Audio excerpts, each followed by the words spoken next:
मेरा नाम राहुल है। मेरी उम्र 13 साल है और मैं बहुत गरीब हूँ। मैं अक्सर काम ढूंढने के चक्कर में घुमा करता था।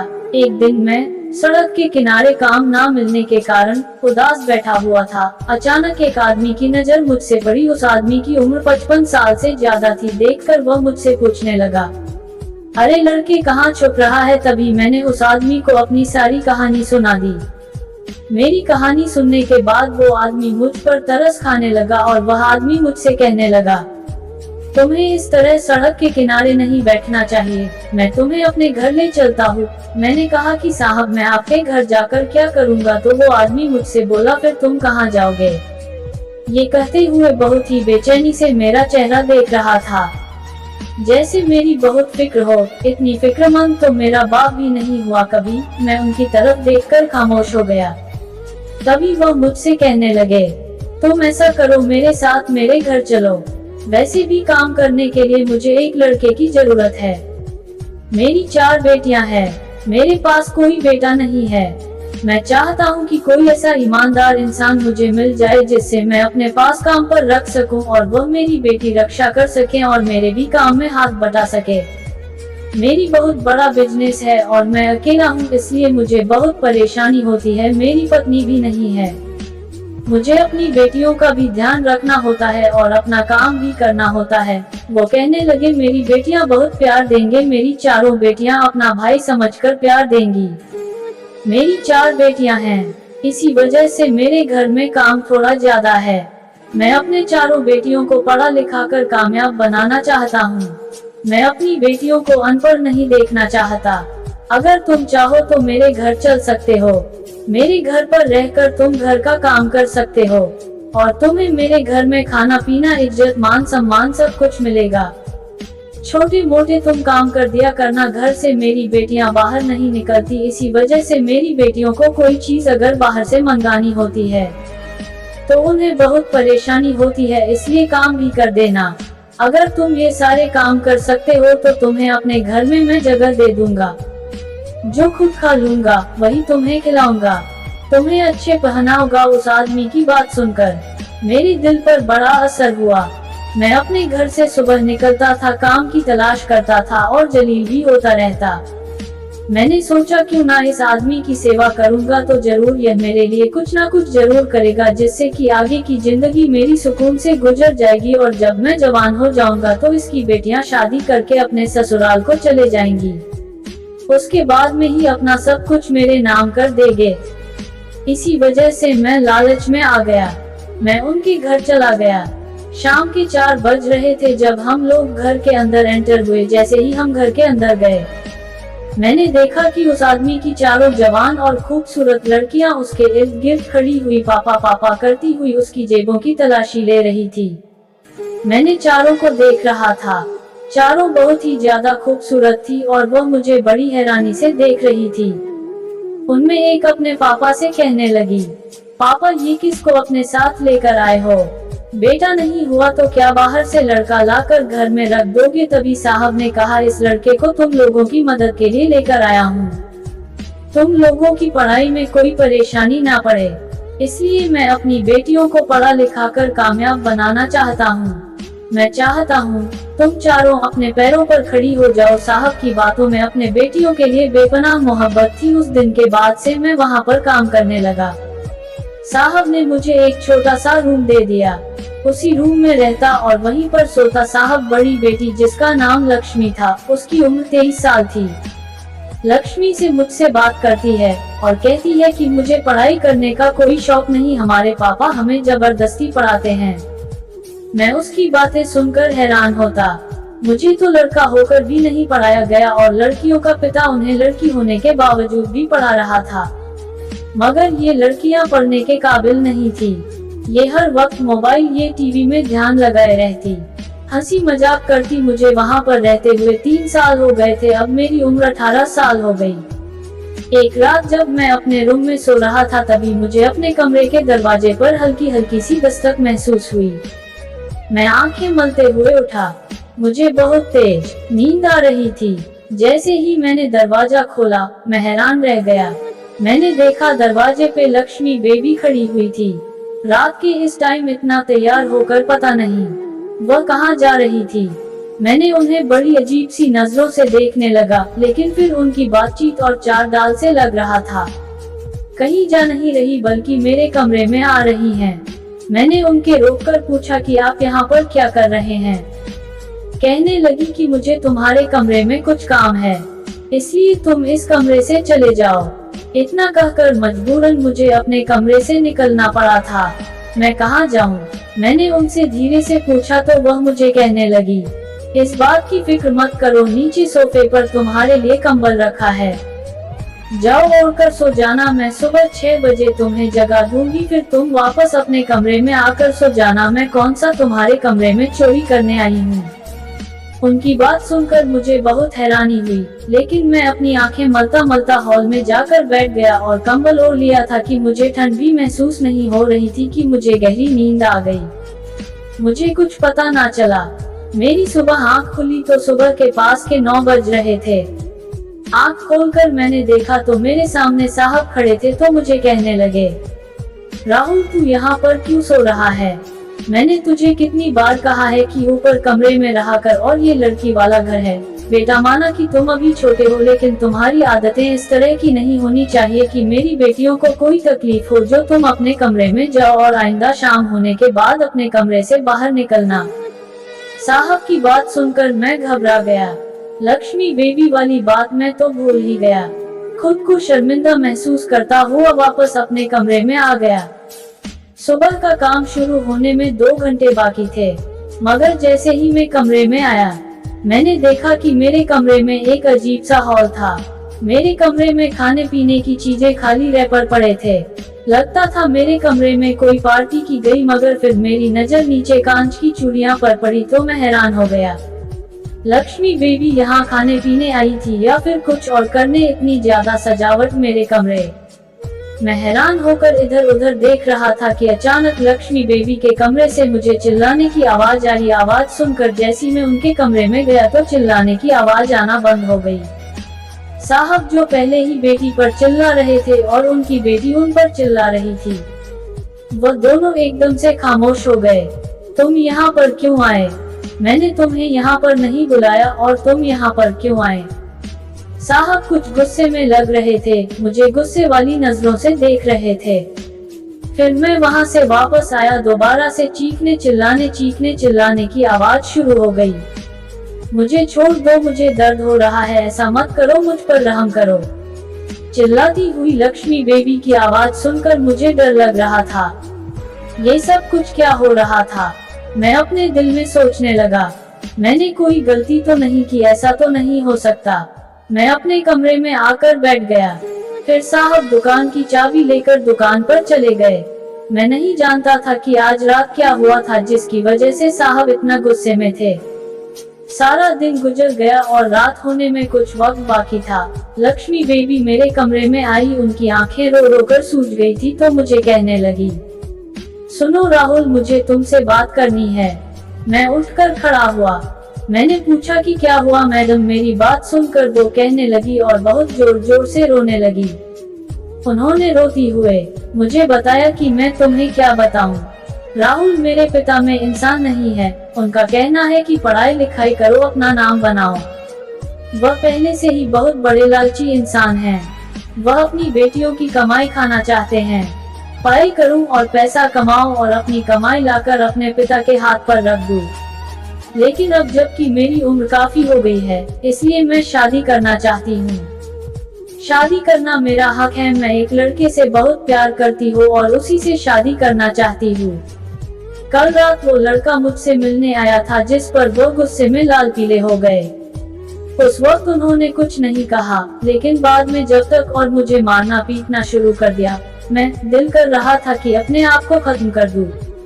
मेरा तो जैसे होश उड़ गए। फिर मैंने सोचा इनका पिता इतना अच्छा है और लड़कियों को अपने पिता की कोई अहमियत नहीं। रात हुई तो लक्ष्मी बेबी ने गलत कदम उठाने का फैसला कर लिया। अगले दिन रात को वह मुझसे कहने लगी, बस तुम ऐसा करना, चोर चोर कहकर शोर मचाना। जिस टाइम मैं घर की दहलीज पार करूंगी तो तुम गमला उठाकर सामने मारना, पर कहना कि तुमने चोर को देखा था। बात की बात मैं देख लूंगी। लक्ष्मी बेबी ने मुझसे ये वादा लिया कि अगर मैंने उनका साथ नहीं दिया तो अपने पिता से कहकर मुझे भी मार पिटवा देंगी, और वैसे भी कोई बड़ा काम तो था नहीं, बस मुझे गमला उठाकर मारना था। मैंने यही किया, मगर बदकिस्मती और मदहोश लम्हे में जब मैंने गमला उठाकर सामने दीवार पर मारा तो सामने साहब आ रहे थे। मुझे नहीं पता था कि लक्ष्मी बेबी अपने पिता की दुश्मन बन पड़ी है। मैंने जैसे ही वह गमला मारा तो साहब के सर पर लग गया और साहब जमीन पर गिर गए और वह बुरी तरह से तड़पने। मुझे बहुत पछतावा हुआ। मैं सोचने लगा कि मैंने क्या कर दिया। लक्ष्मी बेबी उधर मौके पर ही पकड़ी गई थी। पिता को तड़पता हुआ देखकर वह अपनी जगह हिली नहीं, बस फिर क्या था। साहब की जान चली गई और बाद में पुलिस भी तहकीकात के लिए आ गई। पुलिस के सामने सारा राज खुल गया, मगर फिर हालात की वजह से मुझे भी जेल जाना पड़ा ताकि बाकी 3 बेटियों को यही लगा इन सब का जिम्मेदार मैं हूँ। उन्होंने मुझे पुलिस के हवाले कर दिया और मैंने जेल में सजा काटी। लक्ष्मी बेबी को भी जेल हो गई क्योंकि वह भी वहाँ पर मौके पर मौजूद खड़ी थी। उन्होंने अपने पिता को बचाने के लिए कोई कोशिश नहीं की, मजबूरन में जेल की सजा काटी। मेरा कोई जुर्म नहीं था, मैं तो साहब के घर नौकरी करता। मेरा मकसद साहब की बेटियों को बहकाना नहीं था, लेकिन जब इंसान इस हालत में होता है तो फिर कोई उसकी बात पर यकीन नहीं करता। जेल में इंटरव्यू करने के लिए एक लड़का है, वह लड़का वहाँ के पुलिस ऑफिसर का जानने वाला था। ना जाने वह लड़का मुझे देखकर इतना हैरान क्यों होता। काम पत्रकार का था, उसका नाम संजय था। आखिर वह लड़का औरतों के जेल में क्या कर रहा है। जेल में अक्सर औरतों और मर्दों को अलग अलग रखा जाता, मगर यहाँ नजारा अलग था। मैं 18 साल का और लड़की 26 साल की जवान लड़की एक साथ जेल में बंद किए। ये बात वाकई हैरान करने वाली थी, जिसे देखकर वो रिपोर्टर बहुत हैरान था। यह क्या मामला है, औरतों के जेल में इस लड़के को क्यों रखा गया, इसे मर्दों के जेल में होना चाहिए। जेल में उस रिपोर्टर की बात सुनकर जेलर ने उससे कहा, इनको ऐसी सजा होनी थी, इसी वजह से लड़के को इस लड़की के साथ बंद कर दिया गया। अगर आपको इस लड़की के बारे में ज्यादा इंफॉर्मेशन चाहिए, आपको डीआईजी साहब से परमिशन लेनी पड़ेगी, क्योंकि जिस आदमी ने जेल में बंद करवाया है वह कोई आम आदमी नहीं बल्कि एक पुलिस ऑफिसर है। उस जेल की बात सुनकर रिपोर्टर ने भी इसकी तरफ हैरानी से देखा और कहा कि मुझे भी इस केस के बारे में ज्यादा कुछ पता नहीं। रिपोर्टर ने बड़े ऑफिसर से परमिशन लेने के बाद मुझसे बात करने की कोशिश की। मेरा नाम आकाश है, मैं रिपोर्टर हूँ। मैं यहाँ पर आता जाता रहता हूँ और मैं देखता हूँ कि आखिर ना जाने तुम लोग इन लोगों में साथ क्यों बंद कर दिया। तुम्हें किसी और जेल में भी तो रख सकते हैं। लक्ष्मी देवी ने तो डर की वजह से अपना चेहरा छुपा लिया। उन्हें लगा कि कहीं वो रिपोर्टर उन्हें देख ना ले। बड़ी हैरानी से देखा और मैंने भी दिल में सोचा, किधर इतनी शर्म आ रही है। रिपोर्टर को अपना चेहरा दिखाने से तो फिर ऐसा घिनौना काम क्यों किया, क्यों। लेकिन अब इन सारी बातों का क्या फायदा, जो हुआ उसकी सजा तो भुगतनी पड़ेगी। रिपोर्टर ने मुझसे मेरा नाम पूछा। मैंने कहा कि तुम मेरा नाम जानकर क्या करोगे, मेरी सजा कम करवा सकते हो। तभी रिपोर्टर ने मुझे जवाब दिया कि मैं तुम्हारी सजा कम करवाने नहीं आया, मैं तुम्हारा इंटरव्यू लेना चाहता हूँ। मैं तुम्हारी लाइफ के बारे में जानना चाहता हूँ। मैंने जो पुलिस से कहा कि ठीक है, तो मैं भी तुम्हें अपना इंटरव्यू नहीं दूंगा। मुझे गुस्सा आने लगा था। लक्ष्मी बेबी तो अपना चेहरा छुपाए हुए घूमकर बैठ गई। उनको भी पत्रकार से कोई बात नहीं करनी थी। उस रिपोर्टर को अब हमारे केस में और भी ज्यादा इंटरेस्ट आने लगा। उसने कहा कि मैंने ठान लिया है कि मुझे इंटरव्यू करना है तो तुम दोनों का करना पड़ेगा। इससे ज्यादा इंटरेस्ट इन केस आज तक नहीं देखा। ये कहकर वह जेल से चला गया। उसने हमारी फाइल देखने की कोशिश की। मैंने पहले तो मनमानी की, लेकिन फिर उस रिपोर्टर ने उन्हें कुछ पैसे का लालच दिया। ना जाने ये रिपोर्टर हमारे हाथ धोकर क्यों पक गया था। रिपोर्टर ने हमारी फाइल पढ़ी तो बहुत हैरान हो गया कि हमारे खिलाफ रिपोर्ट किसी और ने नहीं बल्कि लक्ष्मी बेबी की बहनों ने लिखवाई थी। अपने पिता की बड़ी बेटी से रिपोर्टर ने जेलर से पूछा कि आखिर इन दोनों ने क्या किया था। उनको सारी बात बता दी, लेकिन फिर भी एक बार मेरे मुंह से सब कुछ सुनना चाहता था। मैंने उनको को बताया कि कभी कभी ये तीनों बहनें यहाँ पर आती है, पर अपनी बहन को तो ज्यादा कुछ नहीं कहती, लेकिन इस लड़के को बहुत ही गुस्से से देखती है। मैंने जेलर से कहा, क्या तुम मुझे बता सकते हो, आपने मुझे एक पुलिस वाले के बारे में बताया था, वो पुलिस वाला इन्हें यहाँ पर बंद करके रखता है। क्या तुम मुझे उसके बारे में बता सकते हो कि वह कौन है और इनका क्या लगता है। इस बात पर जेलर खामोश हो गया। रिपोर्टर को लगा कि जेलर को भी इसके बारे में नहीं पता होगा, इसके बारे में सब कुछ जानता है। रिपोर्टर को लगा कि यह कहानी कोई खास दिलचस्प नहीं होगी, लेकिन रिपोर्टर को तो इंटरेस्टिंग स्टोरी चाहिए थी। उसे लगा कि खोदा पहाड़ निकला चूहा वाला बात हो जाएगा, इसलिए मैं सोचा कि मेरे पास उसके अलावा कोई दूसरा रास्ता भी नहीं है, क्योंकि बाकी लोग या तो बात करने को तैयार नहीं थे और जो बात करते तो उनकी कहानी कोई खास इंटरेस्टेड नहीं होती। उसने ठान लिया कि वह मुझसे बात करेगा और मेरा ही इंटरव्यू लेने के लिए तैयार हो गया। और फिर दोबारा वह रिपोर्टर मेरे जेल में मेरे पास आया और मुझसे कहने लगा, अगर तुम मुझे अपनी कहानी अच्छे से सुनाओ तो तुम्हें इस जेल से छुटकारा दिलवा दूंगा। रिपोर्टर की बात सुनते मेरी आंखों में आंसू आ गए। मैंने कहा कि क्या तुम मुझे सच में जेल से निकलवा सकते हो कि पत्रकार ने कहा कि हाँ बिल्कुल मैं ऐसा कर सकता हूँ। देखो मेरे बहुत सारे दोस्त हैं जो किसी भी जेल से बाहर निकालना कोई मुश्किल काम नहीं है। तुम मुझे इस बारे में सब कुछ बता दोगे तो ऐसा मुमकिन हो जाएगा। रिपोर्टर तो मेरे बारे में जानने के लिए बहुत बेकरार हो रहा था। मीडिया में आने के बाद अपने आप को मशहूर जो करना था, पर मैं चाहता था कि मैं किसी भी तरह इस जेल से बाहर निकल जाऊं। दूसरी तरफ लक्ष्मी बेबी अपने आप को बहुत ही ज्यादा अनकंफर्टेबल महसूस कर रही थी। ये बात रिपोर्टर भी देख रहा था। ऐसा लग रहा था जैसे एक लड़की की मौजूदगी में ये कुछ ज्यादा ही अनकंफर्टेबल महसूस कर रही है, जबकि मेरी और उनकी उम्र में काफी अंतर था। पत्रकार ने चौकीदार को कुछ पैसे दिए और जैसे चौकीदार से कहा कि मुझे 24 घंटे के लिए बाहर लेकर जा रहा है और 24 घंटे के बाद में मैं खुद मुझे जेल पर छोड़ जाएगा। जमानत के तौर पर रिपोर्टर ने अपने सारे आईडी कार्ड चौकीदार के हवाले कर दी कि रिपोर्टर को मुझे ले जाने की परमिशन मिल गई। बाहर जाने के बाद मैं बहुत खुश हो गया था। ऐसा लग रहा था जैसे बाहर की हवा मुझे छूकर गुजर रही है। मैं बहुत ज्यादा खुश था।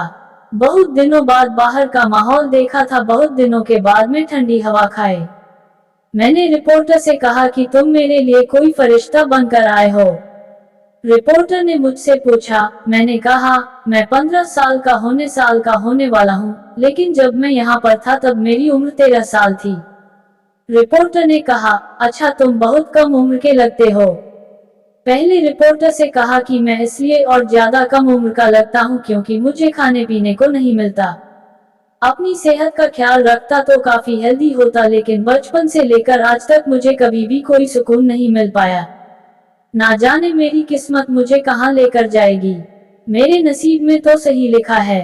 ये बात सुनकर रिपोर्टर खामोश हो गया और कुछ देर के बाद कहने लगा, अच्छा तुम मुझे अपने बारे में बताओ तो मुझे कहाँ जाकर यह कहानी बताना पसंद करोगे। मैंने रिपोर्टर से कहा कि तुम मेरे साथ आओ, मैं तुम्हें बताता हूँ कि मैं कहाँ जाऊंगा या तो मेरी जुबान नहीं खुलेगी। ये कहकर मैं एक वीरान रास्ते पर चला गया। फिर मैं जमीन पर मिट्टी की खुदाई करने लगा। रिपोर्टर देखकर कहने लगा कि तुम क्या कर रहे हो। मैंने कहा कि अगर तुम मेरी कहानी सुनना चाहते तो चुपचाप खड़े हो जाओ, जो मैं कर रहा हूँ। मुझे करने दो। दोबारा मिट्टी खोदना शुरू कर दिया। रिपोर्टर मुझे गौर से देखने लगा। काफी टाइम तक मिट्टी खोदने के बाद मुझे उस मिट्टी के अंदर हाथ डालने पर एक चाबी का गुच्छा मिला। तभी रिपोर्टर ने सवाल किया, आखिर यह है क्या? मैंने कहा, ये चाबी का गुच्छा है और यह मेरे साहब के घर की चाबियां हैं।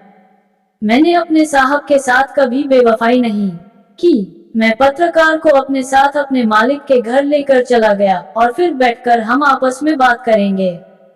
वहां पर मैं तुम्हें चाय बनाकर पिला लूंगा और साथ ही साथ कहानी बता दूंगा। मैं और रिपोर्टर धीरे धीरे घर के अंदर चले गए। मैंने रिपोर्टर को बताया कि यह कमरा लक्ष्मी बेबी का था। रिपोर्टर ने कहा, कौन है लक्ष्मी बेबी? मैंने कहा कि वही लक्ष्मी बेबी जो जेल में मेरे साथ थी, जो इन सब बहनों की सबसे बड़ी बहन थी और जिसकी वजह से आज मैं जेल में सजा काट रहा हूँ। और मैंने रिपोर्टर को अपनी कहानी बताना शुरू कर दी। मैंने बचपन से लेकर अब तक की सारी कहानी रिपोर्टर को बता दी कि किस तरह से मैं अपने घर से आया और किस तरह से साहब मुझे यहाँ लेकर आए और किस शर्त पर साहब ने मुझे घर में रखा था। सारी कहानी सुनाने के बाद रिपोर्टर ने मुझे कहा, मैंने सोचा था तुम्हारी कहानी इतनी इंटरेस्टेड नहीं होगी। तुम्हारी कहानी काफी इंटरेस्टेड है। तुम पागल हो, तुम्हें अपने हक के लिए लड़ाई नहीं कर सकते और जवान लड़की ने तुम जैसे मासूम लड़के को झूठा साबित करके तुम्हारे साथ जेल चली गई। तुम्हें कुछ तो ऐसा सबूत दिखाना चाहिए था जिसकी वजह से तुम जेल से बाहर आ सकते। तुम्हारी पूरी जिंदगी पड़ी हुई, क्या तुम अपना सारा जीवन जेल में बिताना चाहते हो? रिपोर्टर ने बताया कि वह तीनों बहनें लक्ष्मी बेबी के साथ मिली हुई थी। उनकी भी यही प्लानिंग थी कि वह अपनी बहन के साथ मिलकर अपने पिता को मारना चाहती हैं। लेकिन मौके पर जब पुलिस को देकर बदल गई और उन्हें ऐसा लगा कि पुलिस जब लक्ष्मी बेबी को गिरफ्तार कर सकती है तो उनको भी कर सकती है, इसलिए उन्होंने खुद ही पुलिस को यह बता दिया। किस लड़की के साथ हमारी बहन लक्ष्मी भी मिली हुई थी, यूं कहा कि इन दोनों को एक साथ जेल में डाल दे, लेकिन मैंने साहब को जानबूझकर नहीं मारा था। मुझे तो लक्ष्मी बेबी ने गमला मारने के लिए कहा था। इन चारों बहनों ने मुझे अपनी जाल में फंसाकर मुझे ही जेल में करवा दिया। मैं कुछ नहीं कर सकता क्योंकि मेरे साथ देने वाला कोई नहीं है और जिस पुलिस वाले ने हमें एक साथ रखा है वह पुलिस वाला साहब का भतीजा था जिसको साहब की मौत पर बहुत दुख हुआ। इसलिए लक्ष्मी बेबी को और मुझे एक ही जेल में रखा। वो साहब को अपना पिता मानता था। वह मुझे यहाँ पर सहारा देने के लिए लेकर आए थे, लेकिन मुझे नहीं पता था कि यहाँ आने के बाद मेरे साथ क्या कुछ हो सकता है। साहब को हमेशा अपनी बेटियों की पढ़ाई लिखाई की चिंता रहती, चाहते थी कि वो अगर कभी भी इस दुनिया में ना रहे तो उनकी बेटियों को किसी भी तरह की परेशानी का सामना ना करना पड़े। लेकिन वह चारों बेटियां तो अपने पिता को गलत समझती थी। उन्हें ऐसा लगता था कि उनके पिता ने पढ़ा लिखा कर उनकी कमाई खाना चाहते हैं। लेकिन साहब एक बहुत अच्छे ईमानदार इंसान थे, हमेशा अपनी बेटियों के भले के बारे में सोचा करते थे। अगर मुझे उस दिन इस बात का पता होता ये चारों मिलकर अपने पिता को मारना चाहती है तो मैं कभी भी उनका साथ नहीं देता। पत्रकार ने मेरी कहानी अब नोट कर ली और मेरी सारी कहानी सुनने के बाद मुझे पूरे 24 घंटे के बाद पुलिस स्टेशन वापस ले गया। उसके बाद मुझे लक्ष्मी बेबी के साथ उसी जेल में बंद कर दिया गया। अगले दिन बहुत सारे न्यूज रिपोर्टर पुलिस स्टेशन के अंदर मौजूद थे और बहुत सारे वकील भी जो मेरी जमानत करना चाहते थे। वह चाहते थे कि मैं जल्दी से बाहर आ जाऊं। पत्रकार ने मेरा बहुत साथ दिया और मुझे जैसे तैसे उस पुलिस स्टेशन से निकलवा दिया। लेकिन लक्ष्मी बेबी को तो अपने किए की सजा काटनी ही थी, इसलिए आज तक जेल में सड़ रही है। जैसे बाहर निकलने के बाद रिपोर्टर ने मुझे बताया कि उसने मेरी कहानी को एक मैगजीन में छाप दिया जो काफी पॉपुलर हो चुकी। इसी तरह से रिपोर्टर भी काफी मशहूर हो गया था। रिपोर्टर ने मुझसे वादा किया कि वह मुझे पढ़ा लिखा कर मुझे कामयाब इंसान बनाएगा। मैंने रिपोर्टर के आगे हाथ जोड़ दिए और कहा कि आज तक मेरा किसी ने साथ नहीं। अब मेरी उम्र 23 साल है, मेरी शादी हो चुकी है, मैं एक ईमानदार इंसान हूँ, मैं काफी पढ़ लिख चुका हूँ और मैं भी आज एक रिपोर्टर हूँ और मैं अपने परिवार में बहुत खुश हूँ। दोस्तों, उम्मीद है कि आप लोगों को ये कहानी पसंद आई होगी। अगर आप लोगों को ये कहानी पसंद आई है सो प्लीज हमारे चैनल अनजान वॉइस सब्सक्राइब और वीडियो को लाइक जरूर करिएगा। घंटी भी दबाएं ताकि मेरी नई वीडियो आपके पास सबसे पहले पहुंचे। धन्यवाद।